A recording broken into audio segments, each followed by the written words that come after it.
Pak Sambo itu membuat prakondisi agar orang percaya bahwa di situ terjadi tembak-menembak dan yang menembak itu, yang membunuh itu Baradae. Jadi Pak Sambo membuat kondisi seperti itu, menghubungi semua orang agar percaya. Siapa yang menghubungi? Kompolnas, pemimpin redaksi sebuah TV besar, kemudian Komnas HAM, lalu dan anggota DPR. Jadi itu skenario dibuat oleh Sambo. Nah itu katanya ada kalimat-kalimat itu anggota DPR, tapi tidak ada. Ternyata jadi tidak ada, dan Pak Mahfud menjelaskan itu. Dan ini membuktikan bahwa Mahkamah Kehormatan Dewan melaksanakan ya tugasnya. Ada yang dilaporkan dan ada yang tidak dilaporkan. Yang tidak laporkan tapi kita tahu di publik menyangkut parlemen, maka kita pun mengambil peran.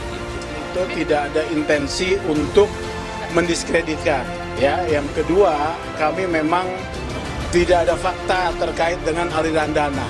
Ya, itu hanya sebagai satu bentuk pernyataan yang dilontarkan, kemudian telah kami klarifikasi. Tadi ada menyebut nama, ya. Ada 3 orang yang bicara dengan saya, 2 orang yang menurut saya mempengaruhi, 1 orang tidak.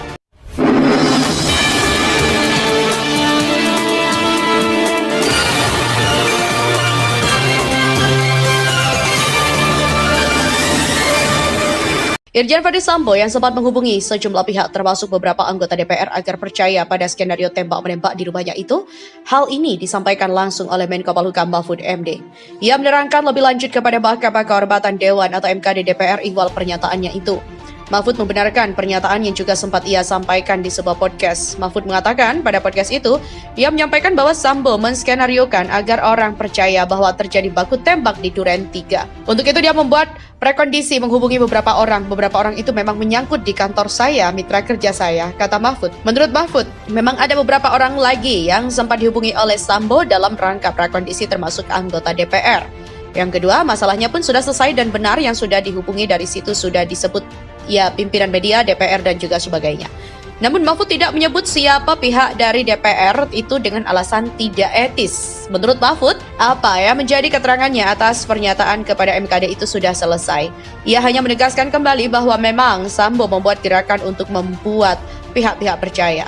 Dia juga memastikan dan dibuktikan bahwa Sambo dan seluruh jaringannya itu memang membuat gerakan agar orang percaya dihubungi. Itu 1 Kompolnas, yang kedua Komnas HAM, ketiga beberapa pemimpin redaksi yang juga sudah dihubungi dan benar yang ini. Mahfud juga menegaskan bahwa tidak ada unsur pidana kepada pihak-pihak yang sempat dihubungi oleh Sambo. Selain itu, pengamat politik Universitas Indonesia Rocky Gerung menanggapi debat antara Menko Polhukam Mahfud MD dengan Komisi 3 DPR RI. Baru-baru ini Komisi 3 DPR RI menggelar rapat dengan Menko Polhukam, Kompolnas, Komnas HAM dan LPSK.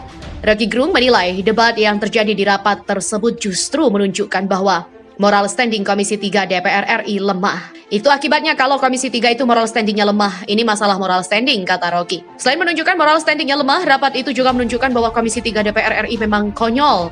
Apalagi dalam rapat itu, yang didengarkan pendapatnya yaitu Menko Polhukam yang mengetahui betul tentang Komisi 3 DPR. Bahkan karena pengetahuan tentang Komisi 3 yang luas, Rocky bahkan mengatakan bahwa Mahfud mengetahui lubang tikus yang belum digali. Apalagi yang dipanggil didengarkan pendapat adalah Mahfud MD yang malang melintang di Komisi 3 yang ngerti seluk-beluk.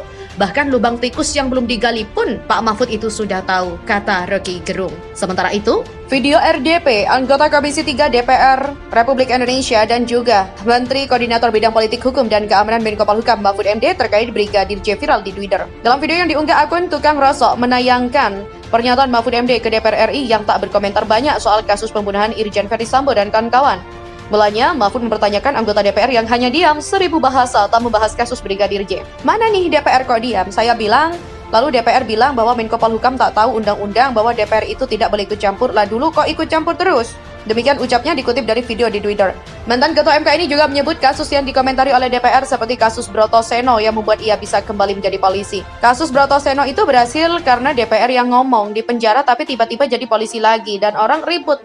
Bahkan Mahfud MD kala itu DPR juga berbicara bahwa Broto Seno bisa menjadi polisi lagi karena ulah DPR. DPR ngomong katanya Broto Seno berjasa. Jasa apa yang sudah dibuat oleh koruptor? Ini kata DPR Pak Bambang Pacul. Sesudah itu Kapolri dan juga Kompolnas bekerja dan akhirnya memecat Broto Seno. Lanjut Mahfud bahwa dia menunggu-nunggu DPR berkomentar terkait kasus drama penembakan Brigadir J oleh mantan Kadif Propam Polri Irjen Verdi Sambo. Jadi saya tunggu-tunggu nih biar kebenaran itu keluar karena kasus pencabulan santri ngomong, kasus lain-lain juga ngomong. Di mana video Mahfud ini mendapatkan tepuk tangan meriah dari warganet di Twitter. Terima kasih Pak Muhammad Mahfud, suara kami terwakilkan, anggota Dewan yang terhormat lagi gila hormat dibuat malu oleh Profesor Mahfud MD, kata akun dari tukang rosok. Ia juga menyebut baru pertama kali melihat menteri yang berani kritik di depan wajahnya langsung.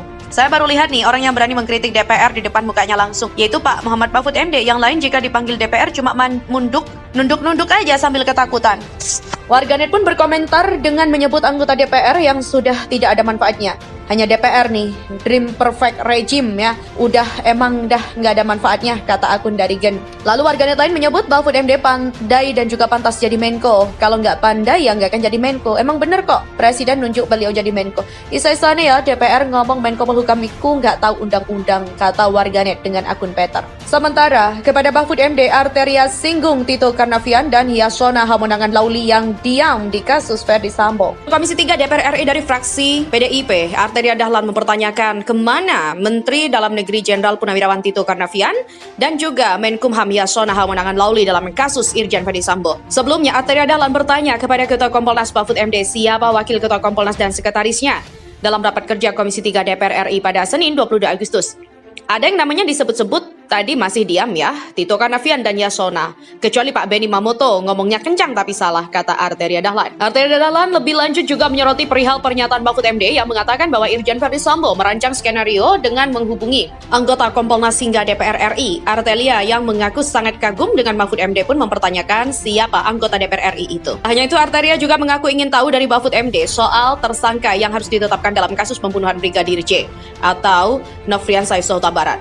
Sebab menurutnya Mahfud MD kerap memberikan sinyal adanya penetapan tersangka baru dalam kasus tewasnya Brigadir J. Penjelasan Mahfud MD soal kerajaan Verdi Sambo di Polri dalam rapat dengan Komisi 3 DPR, dalam catatannya Arteria Dahlan juga menyoroti soal kerajaan Irjen Sambo di institusi Polri yang disebut Mahfud MD seperti Mabes di dalam Mabes. Politisi PDIP Arteria Dahlan menyinggung nama mantan Kapolri Tito Karnavian dalam kasus Verdi Sambo saat RDP dengan Mahfud MD di Komisi 3 DPR. Anggota Komisi 3 Arteria Dahlan mempertanyakan sikap Menkumham Yasona Lauli dan juga mantan Kapolri Tito Karnavian dalam kasus Verdi. Politisi PDIP Arteria Dahlan menyinggung nama mantan Kapolri Tito Karnavian. Penyebutan nama Tito Karnavian yang saat ini jadi Mendagri dan juga Yasona Lauli dilontarkan Arteria Dahlan kepada Mahfud MD dalam RDP Komisi 3 DPR pada Senin. Arteria Dahlan juga menanyakan soal anggota DPR RI yang dihubungi Irjen Sambo soal dugaan merancang skenario. Politisi PDIP itu juga mempertanyakan soal Mahfud yang menyampaikan ada tersangka baru dalam kasus kematian Brigadir J. Bahkan, kata Arteria, Mahfud juga meminta agar penetapan tersangka tidak hanya berhenti di Baradae,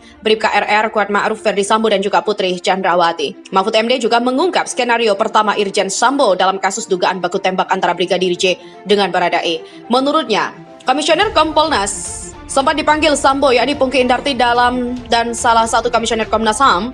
Lalu kata Mahfud, salah satu Komisioner Kompolnas juga menjawab yang dipanggil mantan Kepala Divisi Propam Polri itu, Pungki Indarti. Lalu Mahfud juga sempat memanggil Ketua Harian Kompolnas Benny Mamoto dan Pungki Indarti ke rumahnya usai balik ibadah haji pada 24 Juli lalu. Menurutnya, panggilan kepada Komisioner Kompolnas itu menanyakan perkembangan kasus kematian Brigadir J.